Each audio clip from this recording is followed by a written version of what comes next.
자, 오늘 보면 6절 말씀 우리 같이 한번 읽어보겠습니다. 6절 말씀 한 절 말씀만 제가 보기는 늘 첫 번째부터 쭉 같이 봅니다만 오늘 해당되는 6절의 말씀 같이 읽어보겠습니다. 자, 같이 읽습니다. 의에 줄이고 목마른 자는 복이 있나니 그들이 배부를 것이며. 아멘. 여기 줄이고 목마른 자에 대한 이야기가 나옵니다. 요즘에 우리가 살아가는 건 줄이고 목마른 것에 대해서 그닥지 실감나지 않는 말일 수 있습니다. 그죠? 물론 누구나 다 그런 건 아니에요. 우리나라 땅에 살면서도 줄이고 목마른 사람들 분명히 있습니다. 뭘 먹을 수 있을까? 정말 먹을 수는 있을까? 먹는 것 때문에 갈급해하는 사람들, 급급해하고 그것 때문에 힘쓰고 애쓰는 사람 분명히 있습니다. 그러나 우리의 형편을 보면 우리 형편은 그렇지 않죠. 그런데 이 지구상에는 아직도 먹고 사는 문제 때문에 어려움 겪는 사람들이 참 많이 있습니다. 참 많이 있습니다. 인간의 욕구 가운데 가장 기본적인 욕구가 바로 이겁니다. 먹고 사는 문제입니다. 이게 충족이 돼야 그 다음 것을 향해서 사람의 관심은 넓혀져 갑니다. 그러니까 먹고 사는 문제가 해결되지 않으면 다른 어떤 것도 그 사람의 관심사에 있지 못하다는 겁니다. 그러니까 가장 강렬하게 인간에게 있는 본성 욕구가 뭐냐면 먹고 사는 겁니다. 이게 해결돼야 그 다음에 사랑할 수도 있고 이게 해결돼야 너그러운 마음도 가질 수 있다는 겁니다. 우리 사람이 병들면 나타나는 가장 첫 번째 증상이 뭔가요? 그건 식욕입니다. 식욕, 그죠? 식욕이 떨어지는 거예요. 아무리 좋은 음식이 있어도 저거 참 전에 내가 먹고 싶었는데 지금은 입맛이 돌지 않아서 먹고 싶지 않은.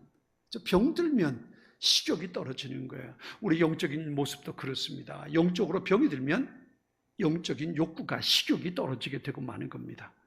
입맛이 있다는 건 건강하다는 증거입니다. 마찬가지로 우리 영적인 목마름, 열적인 굶주림, 영적인 갈급함이 없다면 우리 영적으로 병들어 있다는 것을 우린 진단해 볼 수 있습니다. 그래요. 영적인 갈급함이 없는 사람에게 말씀은 의미가 없습니다. 영적인 갈급함이 없는 사람에게 기도는 전혀 도움이 되지 않습니다. 영적인 목마름이 없는 사람에겐 하나님의 음성은 들려지지 않습니다. 왜요? 지금 있는 것만으로도 족하다고 생각하기 때문에 하나님의 어떤 은혜도 그 사람에겐 해당되지 않기 때문에 그렇습니다. 그러나 영적인 목마름, 영적인 갈증, 영적인 갈급함을 가지고 사는 사람은 기도하고 또 해도 부족해요. 예배 자리에 참석하는 것이 늘 갈급함이 될 수밖에 없습니다. 내 영혼의 갈급함, 내 영혼의 갈증이 느껴진다면 바로 이런 일들이 일어날 수 있는 겁니다. 이게 바로 목마름 그리고 굶주림에 대한 이야기입니다. 내가 영적으로 목마르고 굶주린 사람은 복이 있다는 겁니다. 복이 있다는 겁니다. 육신적으로 먹을 것이 없어서 굶주린 사람이 복이 있는 것이 아니라 영적인 갈급함을 가지고 있는 사람이 복이 있다는 겁니다. 그러면 무엇에 대한 갈급함일까? 오늘 본문은 그렇게 말합니다. 의에 줄이고 목마른 사람.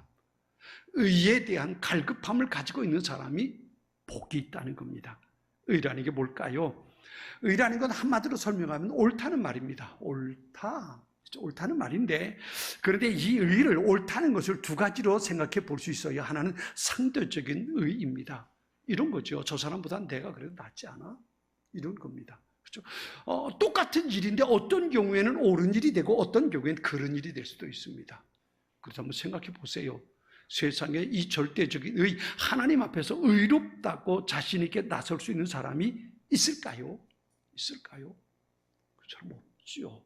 사도 바울이 이렇게 말합니다. 로마서 3장 10절에 보면 의인은 없나니 하나도 없으며 깨닫는 자도 없고 하나님을 찾는 자도 없고 다 치우쳐 함께 무익하게 되고 선을 행하는 자는 없나니 하나도 없다.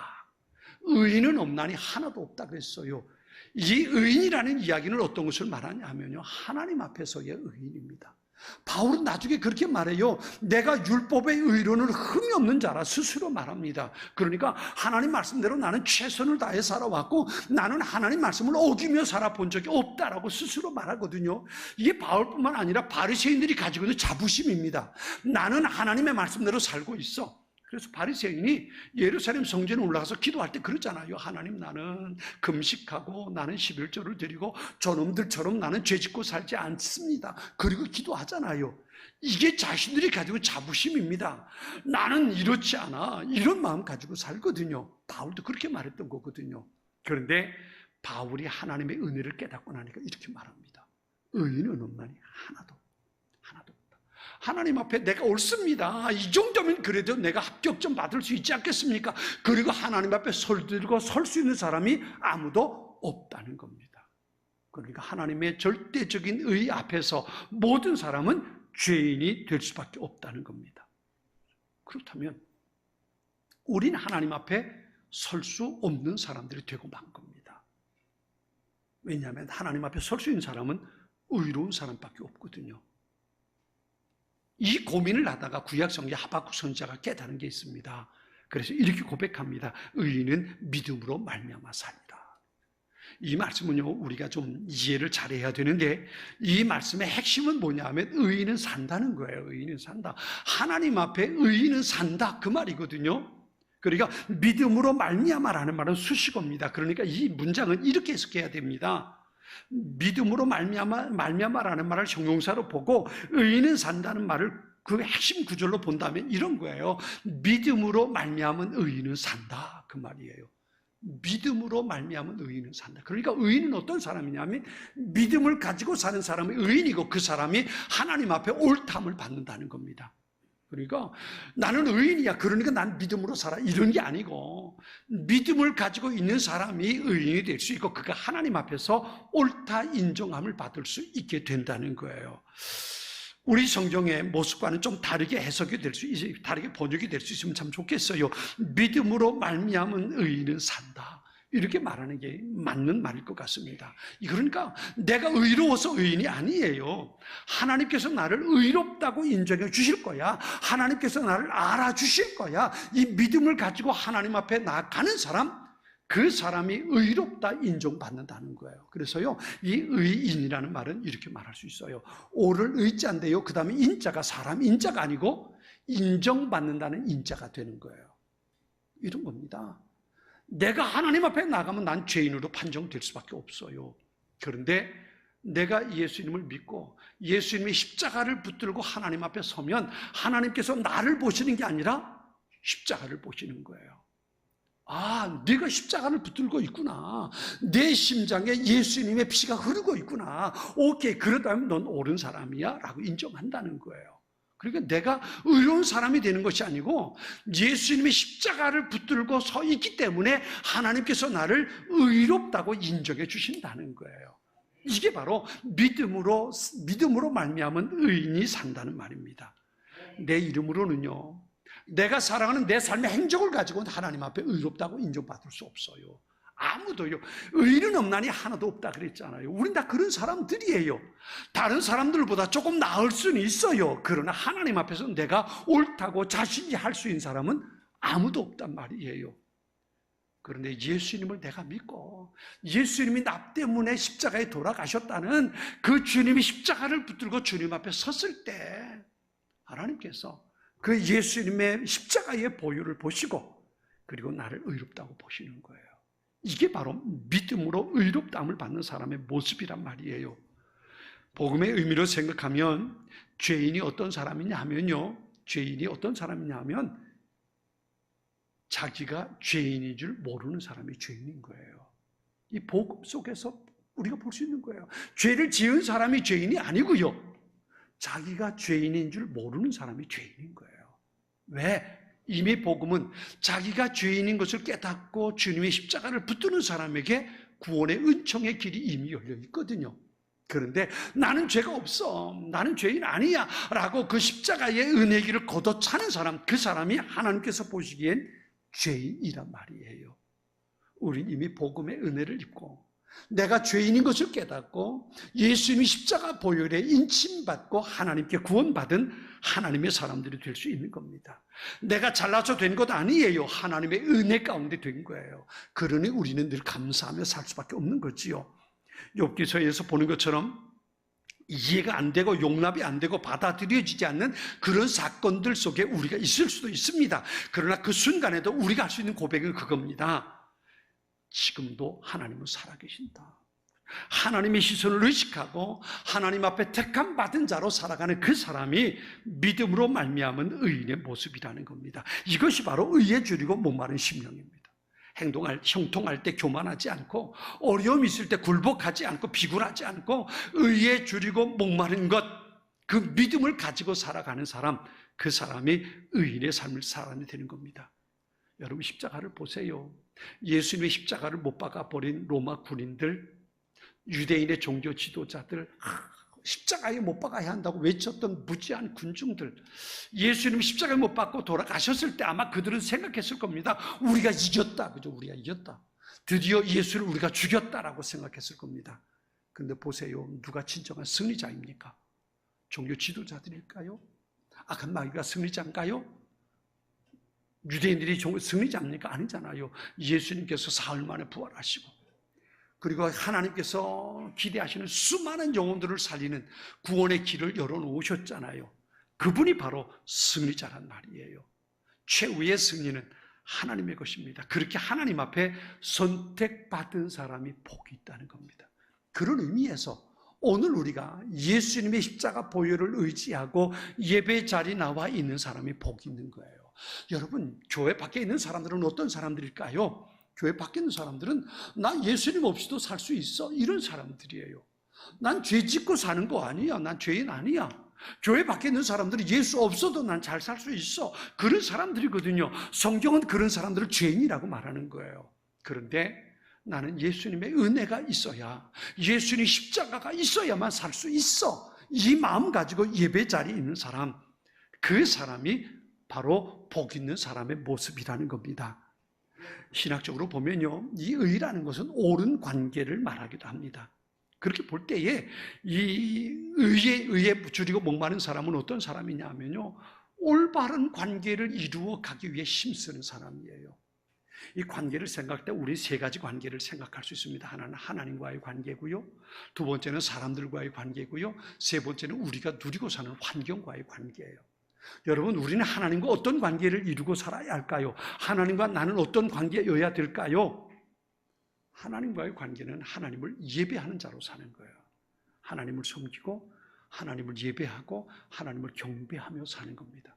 하나님은 우리의 창조주이십니다. 그렇죠? 우리 하늘 아버지예요. 그렇기 때문에 우리는 하나님을 섬기고 하나님을 예배하고 하나님께 경배하며 살아야 돼요. 사람과의 관계는 어떨까요?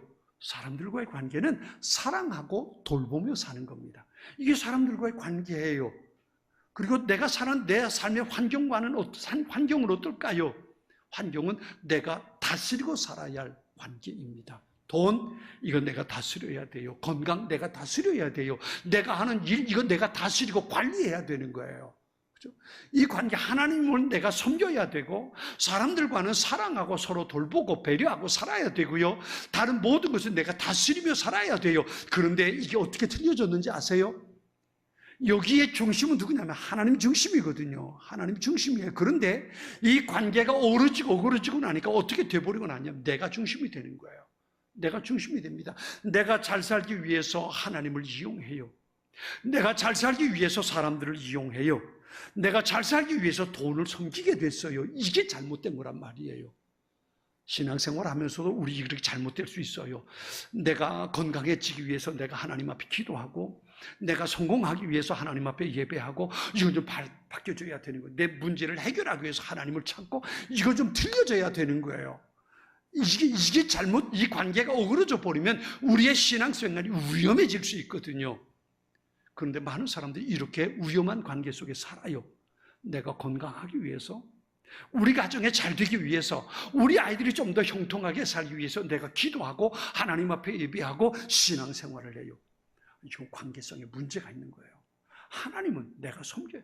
하나님이 중심이에요. 내가 하나님을 섬기고 하나님을 기쁘시게 해드리고, 그리고 살아갈 때 하나님의 은혜가 내게 있어서 내 삶이 살아내는 거거든요.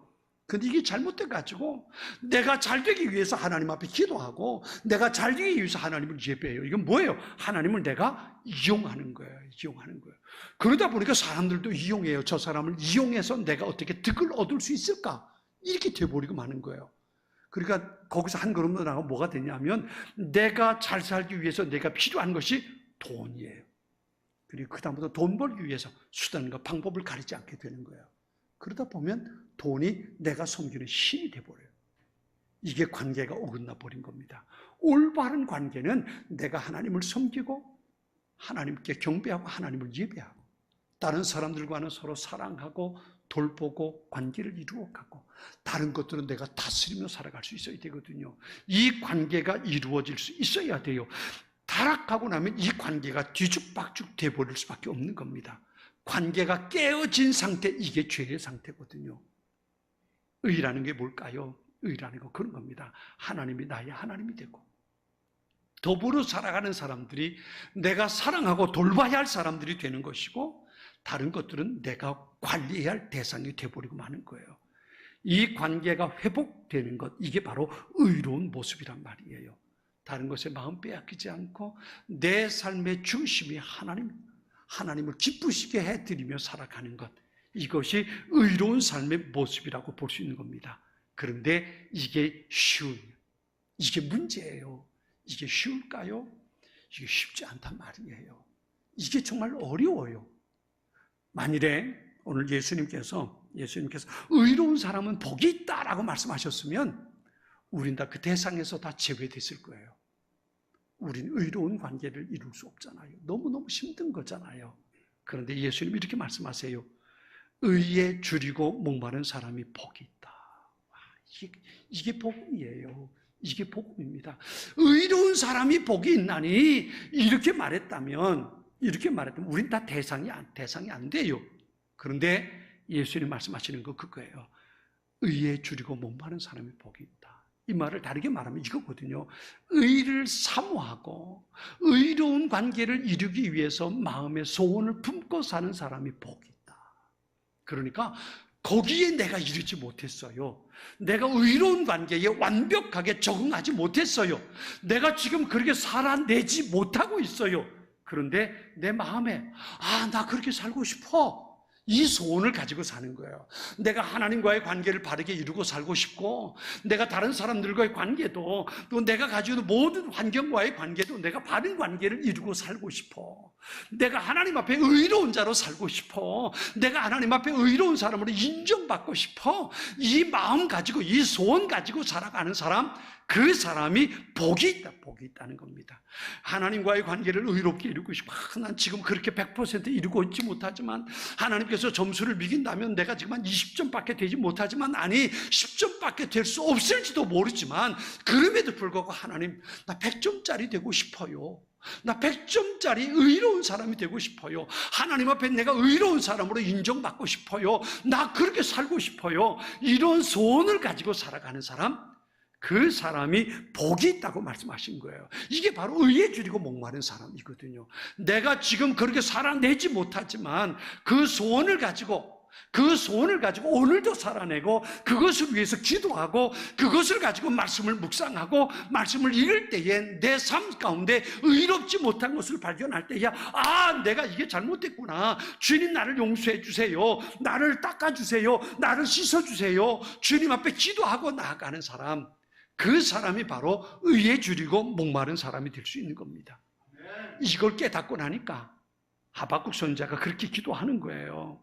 믿음으로 의인이 살 수 있다는 것을 깨닫고 난 후에 무화과에 열매가 없어도 외양간에 송아지가 없어도 밭에 식물이 없어도 나는 하나님으로 인해 감사한다 노래할 수 있었던 겁니다. 지금 내 삶의 형편에 여유롭지 못하고 내게 있는 것들이 자랑할 것 되지 못해도 사람들이 보기에 내 삶의 형편을 보고 저 사람 어떻게 라고 혀를 끌끌 찰 수밖에 없을지라도 내가 하나님 앞에 은혜 가운데 살아가기를 소원하고 살고 있다면 그 사람이 복이 있다는 겁니다. 복이 있다는 거예요. 지금 내 삶의 모든 것이 넉넉하지 못해요. 여유롭지 못해요. 하나님 앞에도 주님 내가 잘 살고 있지요 라고 말할 수 없어요. 그러나 그럼에도 불구하고 주님, 난 어떻게 하면 좋아요? 난 어떻게 하면 좋아요? 그 마음 가지고 주님 앞에 서는 사람, 그 사람이 의에 줄이고 목마른 사람인 거예요. 전에 말씀드린 것처럼 예루살렘 성전에 올라와서 기도하는 두 사람, 바리새인, 나는 말씀대로 살고 있습니다. 나는 11조하고 나는 금식하고 저 죄인들과 같지 않은 것이 얼마나 감사한지 모릅니다.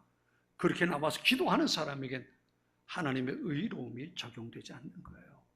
그런데 나는 죄인입니다. 어쩌면 좋습니까? 하나님 나를 불쌍히 여겨주십시오. 가슴을 치며 주님 앞에 기도했던 그 세리, 예수님 그렇게 말씀하세요. 하나님 앞에 옳다함을 받고 성전을 내려간 사람은 그 세리였다는 거예요. 무슨 말이에요? 나는 괜찮습니다. 나는 의롭습니다. 나는 말씀대로 살고 있습니다. 그 사람은 절대적인 하나님의 의 앞에 인정받을 수 없는 거예요. 옳다함 받을 수 없는 거예요. 그런데 주님, 나는 죄인입니다. 내가 그렇게 살고 싶은데 내가 그렇게 살지 못했습니다. 어쩌면 좋습니까? 바울이 고백하는 것처럼 내가 죄인 중에 괴수요, 내가 비참한 사람입니다. 하나님 어쩌란 말입니까?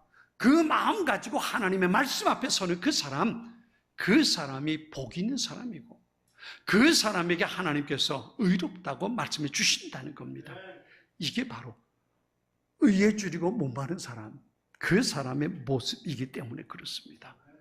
내가 먹을 것을 찾아서 먹는 것이 아니라 하나님께서 그를 배부르게 먹여주실 거라는 겁니다. 여러분, 누가복음 15장의 탕자 이야기를 가만히 생각해 보세요. 이 아들이, 아버지를 떠난 이 아들이 배가 고파서 굶어 죽을 지경 됐을 때에 돼지의 쥐엄 열매, 돼지죽을 찾는 겁니다. 근데 그것마저도 주인이 먹지 못합니다. 난 굶어 죽게 생겼다, 이제 끝났다, 그렇게 생각했을 때 마지막으로 이 아들이 생각하는 게 누굽니까? 아버지잖아요. 아버지 집엔 품꾼들도 굶어 죽지 않는데 나는 왜 여기서 이렇게 굶어 죽어갈까? 그리고 자리실을 합니다. 아버지 집으로 돌아옵니다. 그럴 때 아버지가 그 아들을 위해서 준비한 음식이 뭐예요? 살찐 송아지를 잡아서 음식을 만들잖아요. 돼지 쥐엄 열매를 먹으려고 했던 아들이 아버지가 주는 살찐 송아지를 그걸 배부르게 먹을 수 있는 거예요. 여러분, 여기 배부르다는, 오늘 본문에 이 배부르다는 말이 코르타제스타이라는 말이거든요. 이 말이 헬라어 의미를 찾으면 그런 겁니다. 다시 배고프지 않을 만큼 넉넉하게 채워진다는 거예요. 이게 배부름이에요. 하나님께서 우리에게 채워주시는 배부름은 바로 이런 겁니다. 어떤 한 끼 먹고 나서 그 다음에 때가 되면 배고파, 이게 아니고요. 우리의 영의 양식으로 늘 풍성하게 채워진다는 거예요. 어떤 분이 그런 얘기를 했어요. 하나님께서 사람을 만드실 때에, 하나님께서 사람의 뇌를 만드실 때에 뇌의 한 부분에 하나님만이 채울 수 있는 공간을 만들어 놓으셨대요. 하나님만이 채울 수 있는 공간.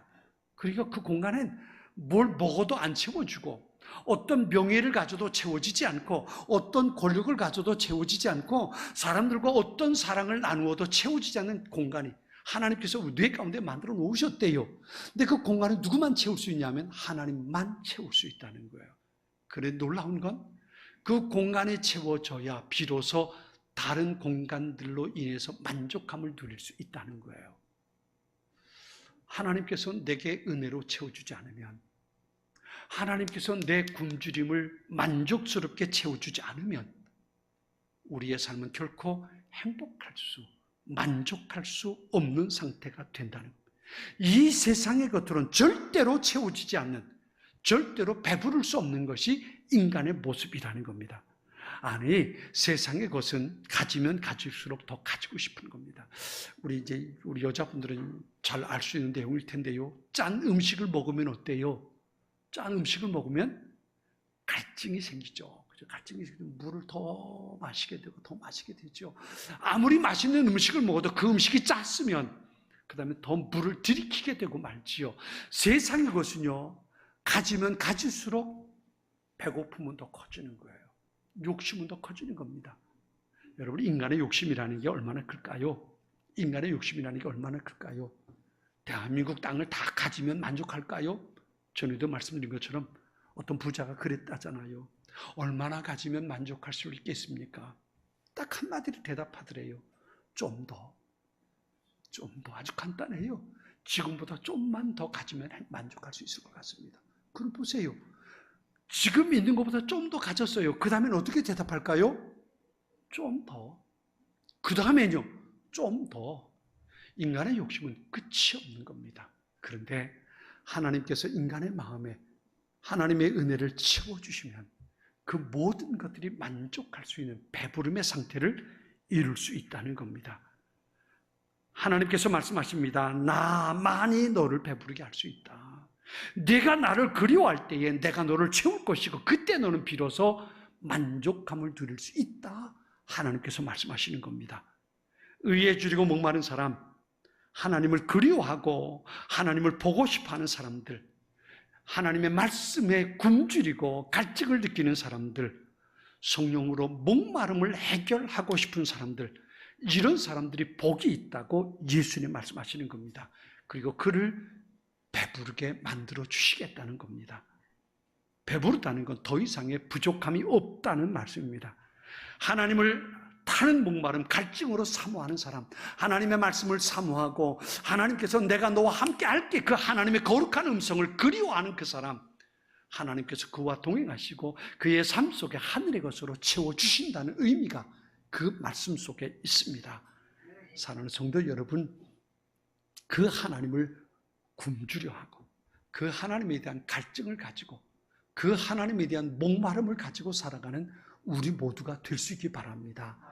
하나님의 은혜를 어디서 더 내가 채울 수 있을까? 하나님의 은혜를 어떻게 내 안에 채울 수 있을까? 어떻게 내가 하나님의 말씀을 내 마음에 채울 수 있을까? 내가 어떻게 하나님과 동행하며 살아갈 수 있을까? 내가 어떻게 내 삶의 주인 대신 하나님을 내가 바르게 섬기고 살아갈 수 있을까? 늘 마음에 갈증을 느끼고 하나님을 향해 한 걸음 한 걸음 더 나아가며 하나님의 의에 줄이고 목마른 자로 살아가는, 그래서 하나님께서 내 안에 채우시는 소중한 것들로 배부름을 경험하고 살아가는 하나님의 사람들, 우리 모두 될 수 있기를 바랍니다. 지금은 선교 헌금 시간입니다. 이 예배를 통해 삶 가운데 은혜와 회복이 충만하시길 간절히 기도합니다.